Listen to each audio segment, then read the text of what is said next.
à tous. Alors, le trailer de Matrix Resurrections vient de sortir aujourd'hui et je dois dire que j'ai été surpris par ce que j'ai vu. Alors, je suis un très grand fan de la trilogie Matrix, oui, même du 2 et du 3 qui m'ont laissé quand même perplexe la première fois que je les ai vus au cinéma, mais en fait qui au fur et à mesure finalement depuis des années, à chaque fois que je me fais la trilogie, je les apprécie tout autant.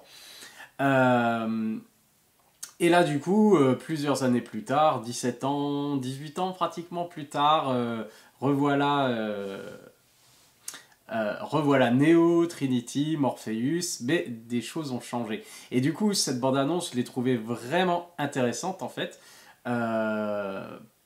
Pour l'instant, je dirais pas de quoi sauter au plafond, puisque une bande-annonce, ça donne pas vraiment la qualité du film. Mais beaucoup de questions, mais en même temps c'est Matrix, alors forcément on se doutait bien qu'ils allaient pas tout nous dévoiler. Beaucoup de questions, j'imagine que ça y est, maintenant, il y a déjà, il doit y avoir déjà une centaine de théories depuis cet après-midi sur ce qui se passe.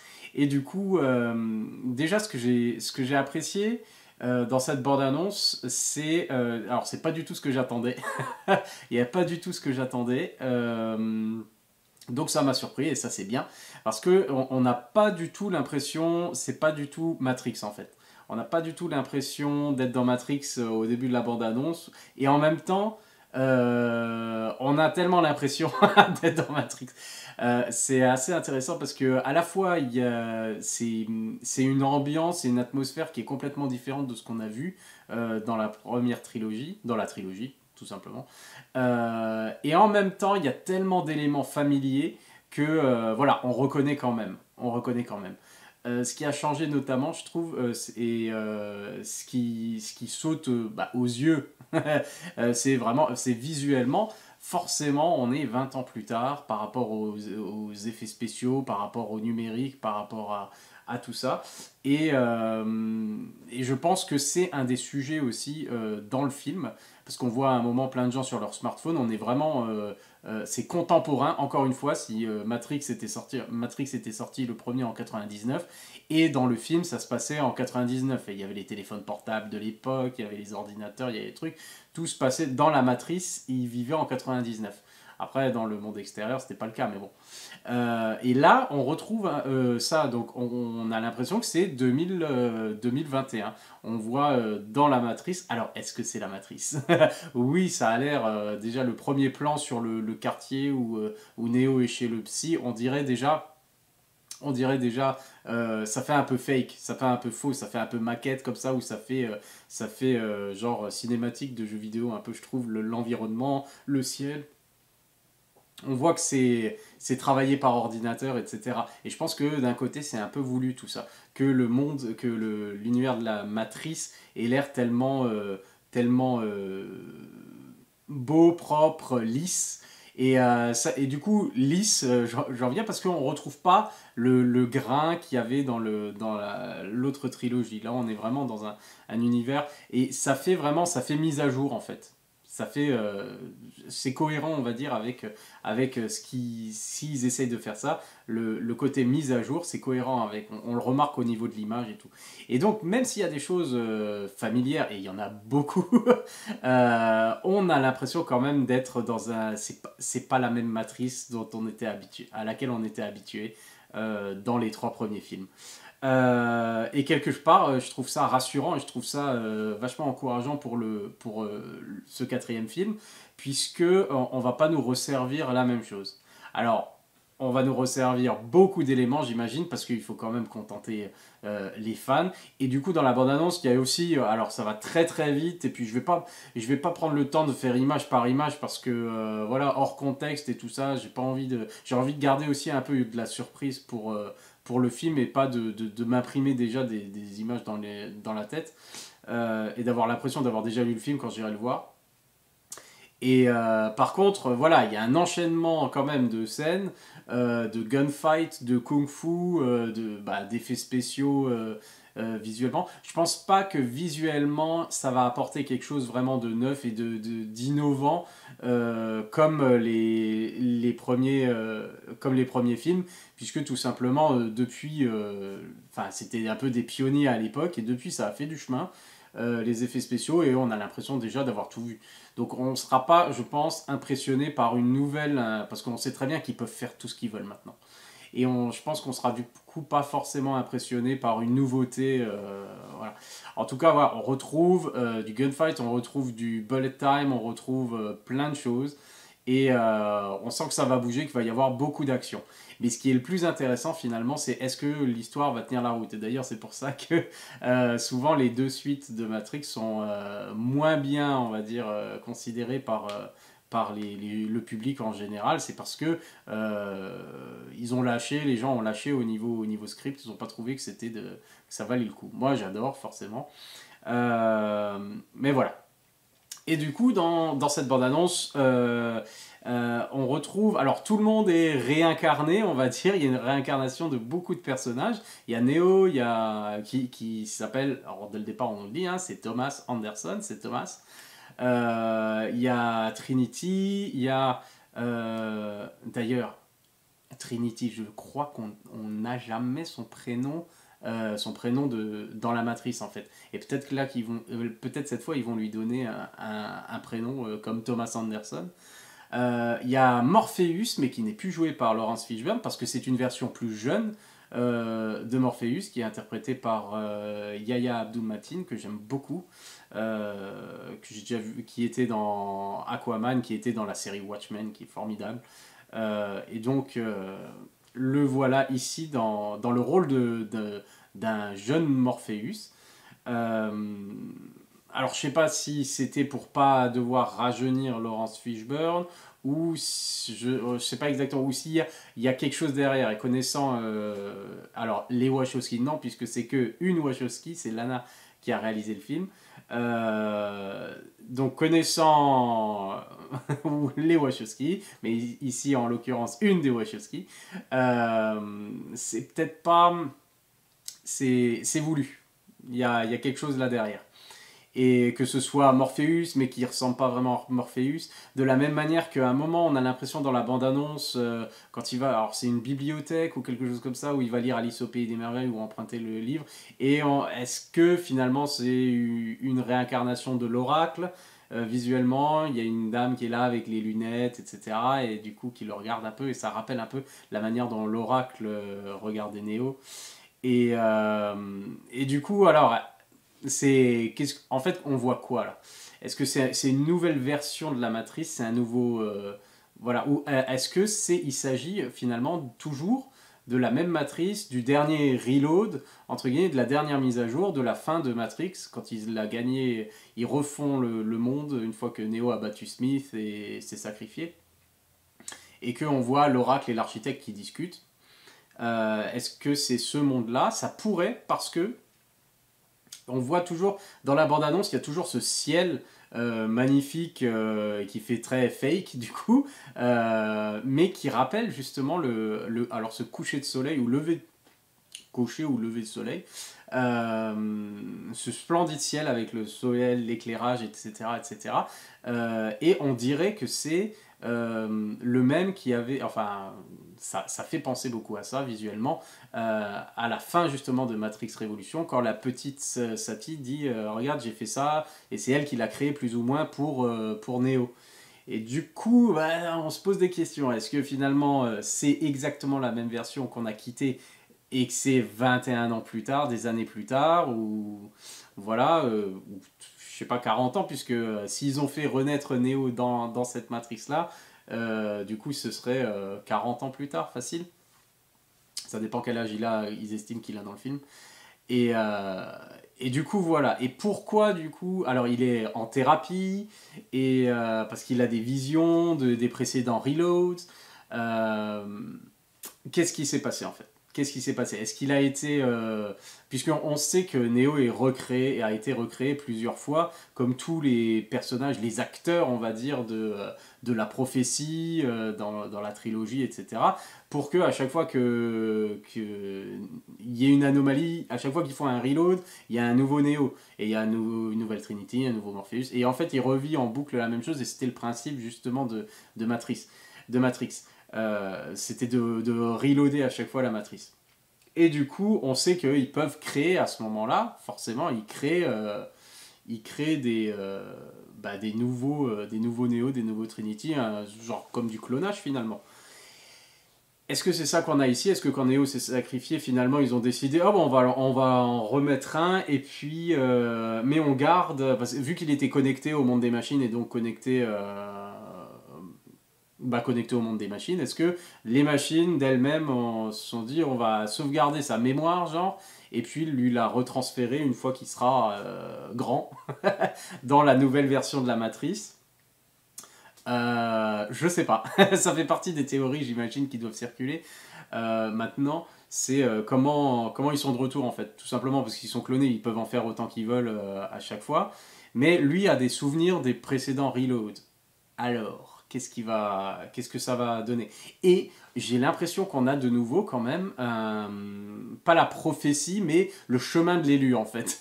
J'ai l'impression qu'en fait, c'est comme si c'est organisé, comme il a des visions, il va en thérapie, et puis apparemment il doit prendre bien sûr des pilules pour se calmer, peut-être calmer son stress ou calmer ses visions, ces trucs comme ça. C'est la pilule bleue bien sûr, parce que la pilule bleue c'est celle où on ne veut pas voir le monde réel, on préfère vivre dans le rêve, dans la matrice, etc. Et donc à un moment on voit qu'il va abandonner son médicament, la pilule bleue, prendre la pilule rouge, etc. Et du coup passer de l'autre côté du miroir encore. Donc on retrouve tous ces aspects-là de la première trilogie. Et les références à Alice au Pays des Merveilles et tout ça. Donc on retrouve vraiment tout ça, et ça fait, j'ai l'impression que Neo finalement, c'est comme s'il devait refaire un cheminement, et on dirait c'est comme si les gens autour de lui, beaucoup de gens savent, et essayent de l'amener vers la vérité finale, comme une intervention en fait. Et c'est en fait il est guidé vers jusqu'à ce qu'il soit réincarné finalement complètement et qu'il ait de nouveau accès à toute sa mémoire. C'est ses fans ou ses amis ou voilà des gens qui sont de son côté, des alliés en tout cas, qui semblent le guider avec justement parce que c'est, on dirait, avec tous ces éléments familiers, c'est comme si c'était des stimuli à chaque fois. Et vas-y, qu'il y a le lapin blanc, suis le lapin blanc, et le chat, et Alice au Pays des Merveilles, et toutes les références. Et on dirait il revit des choses, et puis il croise Trinity, et en fait il y a des stimuli qui lui arrivent et qui déclenchent quelque chose en lui justement, et qui l'amènent de plus en plus vers le souvenir de ce qui s'est passé. Et donc peut-être quand il aura accès à tous ces souvenirs, peut-être ce sera sa réincarnation, je sais pas. Peut-être il sera à 100% réincarné, et voilà, il peut... En tout cas, ça a l'air d'être tout ça, ça a l'air. Alors, ou alors, est-ce que c'est de nouveau, est-ce que la thérapie, c'est de nouveau un système de contrôle de l'élu, parce que c'est une anomalie et du coup, c'est un moyen de contrôler que la matrice, voilà. Est-ce qu'on est revenu vers ça? Parce qu'il semble qu'il y ait, alors il y a des alliés qui le mènent, on va dire, vers la vérité, et pour se rendre compte de qui il était, d'accord. Mais il y a aussi, il y a toujours les agents qui sont là pour régler le flux dans la matrice, quoi. Sauf que normalement, ceux qui veulent pas rester inconsciemment dans la matrice, ils peuvent sortir. Et il n'y a que ceux qui décident de rester vivre dans ce monde truc. Donc c'est toujours d'actualité, hein, avec les bulles d'information et finalement les fake news et puis les complotistes et tout ça. En fait, on est encore complètement d'actualité par rapport aux gens qui refusent même d'eux-mêmes, qui préfèrent vivre dans un monde faux et qui se disent ça c'est ma vérité parce que voilà, la vérité m'intéresse pas, je préfère vivre dans le rêve. Et c'est un peu ce qui se passe en fait partout dans le monde actuellement, aux États-Unis en premier. Donc je pense qu'il y a aussi un élément complètement on va dire critique critique de l'actualité, critique du monde contemporain. On voit d'ailleurs tous les gens, alors c'est vraiment mis à jour, tous les gens avec les smartphones et tout ça, qui sont tous rivés dessus, en fait, qui se parlent pas, mais ils sont tous connectés, mais en fait ils sont tous seuls, et ils sont tous déconnectés finalement du monde qui les entoure, et donc ça rentre parfaitement dans les thématiques développées dans Matrix. Donc on retrouve encore une fois, on est en terrain familier effectivement, et on est encore dans quelque chose de complètement d'actualité, complètement contemporain. Et je trouve que ça, c'est cool. Euh, Après, visuellement, alors j'ai trouvé super intéressant, ça a l'air super beau. Le truc qui me fait me poser des questions, c'est est-ce que c'est la même matrice? Est-ce qu'on est dans une matrice différente? C'est juste une mise à jour? Ou est-ce qu'on est dans... c'est autre chose? Est-ce qu'on va avoir un gros twist, genre, ou c'est le monde réel? Non, je sais pas, non, je dis ça, truc, mais... Euh, à l'intérieur de la matrice, on retrouve cette idée de couleur. Voilà, on a l'impression que c'est froid. Il y a des tons à l'intérieur quand il rencontre Trinity, etc. On voit que l'image est un peu légèrement bleutée, de nouveau, et c'est froid et bleuté.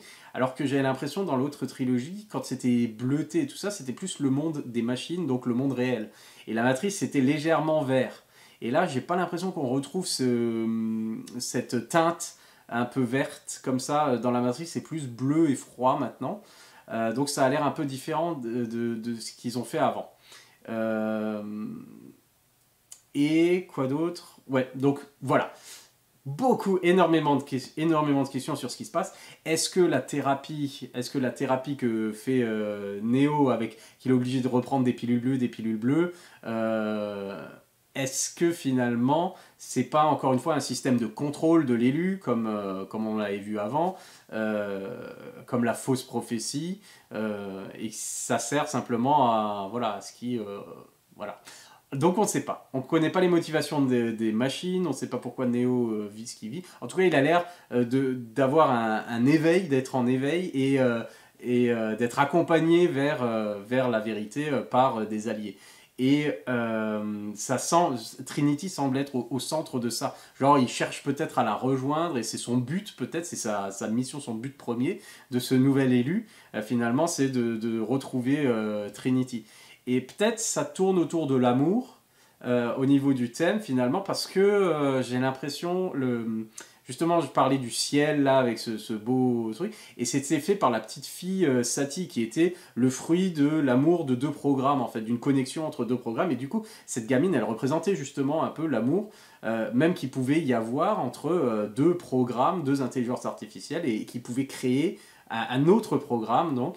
Et donc, est-ce que justement, alors ce ciel à chaque fois là, on sent la présence de Sati. Est-ce que Sati n'est pas la femme qu'on voit dans la bande-annonce avec le livre Alice au Pays des Merveilles, je sais pas, qui a pris la relève de l'oracle ou j'en sais rien pour accompagner Neo vers la découverte, vers sa réincarnation, sa résurrection. Est-ce qu'il est là est-ce que justement il a ces trucs-là parce qu'en lui-même il lutte pour retrouver Trinity et est-ce que justement tout ça c'est fait pour qu'ils soient ensemble, pour qu'ils se retrouvent, etc. Je ne sais pas. Est-ce que Sati, la petite gamine, finalement, quand elle dit c'est moi qui ai créé ça à la fin du film, et ben on retrouve ça. Et est-ce que ce serait une mini-matrice créée juste pour accompagner Neo, finalement, qu'il serait comme dans un monde virtuel créé juste pour lui, finalement, où son esprit peut guérir après ce qu'il a vécu, justement, bah, comme il s'est sacrifié. Est-ce que c'est pour guérir avant d'être réincarné totalement? Voilà, son esprit il se recompose en fait dans cet endroit-là parce que ça rappelle un peu, ça rappellerait justement là où il a rencontré cette petite fille du coup dans les limbes, un truc qui est entre les deux mondes et à la station de métro là où il est coincé à un moment. Je sais pas, j'ai tellement de possibilités, ça peut être tout, ça peut être n'importe quoi.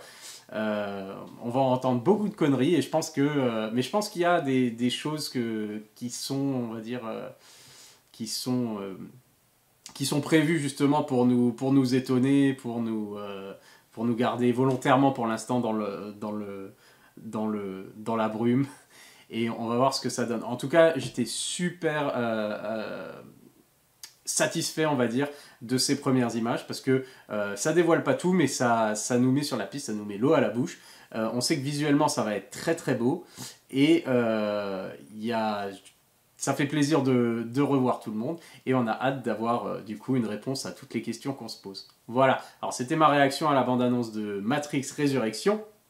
Attention, Resurrections avec un S, puisque apparemment plusieurs personnes vont revenir à la vie. C'est quand même le thème, donc on est sur la réincarnation, sur la résurrection. Trop de questions. Trop de questions et je m'arrête là du coup. Donc vivement, alors il sort pratiquement pour Noël, je crois, fin décembre. En tout cas sur HBO Max et aux États-Unis, c'est prévu comme ça. Il sort en même temps en streaming, en même temps au cinéma. Donc dans tous les cas, nous on le verra aux alentours de Noël, quoi qu'il arrive. Maintenant la date de sortie en France, peut-être qu'elle sortira un peu avant. On verra. Donc hâte de le revoir. Beaucoup aimé la bande-annonce. Allez, à la prochaine. Bye.